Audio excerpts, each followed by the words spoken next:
Wow, look at that. All right. Well, I think we're supposed to take a break every minute. So. Yeah, we'll talk about it. What, you know, as a coaching staff, you guys come in first day in pads. What are the changes that you guys are looking at as a coaching staff, just handling practice in this heat? The 3-day acclimation period is huge. It's been really good to just kind of let you know ahead of time, because there's not a whole lot of difference going shoulder pads and helmets with shorts on and then just throwing on pants. So I think your last week was bigger for us than this week as far as you know, getting used to the heat. I thought we really drug at times last week because it was a little hotter than this last week, and so hopefully we're a little bit more prepared. You know, you got to have water at all the different stations. We're fortunate to have trainers, Joe Black and Blunt Total Rehabilitation, who I just say, you tell us when we need to do this, that, you know, all that stuff. And he's great at it. But, you know, safety is obviously huge for everybody. The last thing we would want is for somebody to go down out here.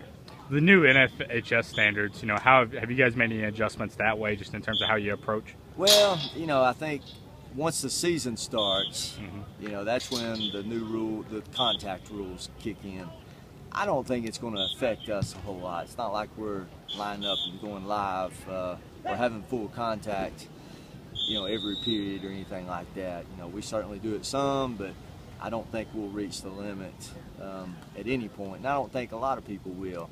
But I know what the NFHS is thinking, and TSSAA. You know, we need to put some standards in place where, you know, some guidelines, just give some guidance for coaches. Sure.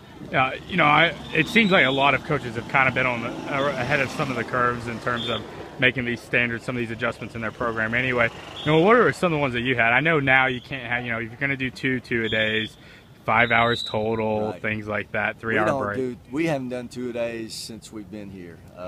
We used to do, on like tonight would be a little bit longer practice. We'd start at 4 and maybe end at 7:30 or so, but last whistle tonight's at 6:10. You know, so it's, I think the starting earlier, the 3-day acclimation, you know, not only does it get them used to the heat a little bit, I think it allows you to get started just a little bit earlier. And I didn't like 2-a-days as a player, don't like them as a coach. You know, we don't do them. And you know, I know not everybody's like that, but we start school so early.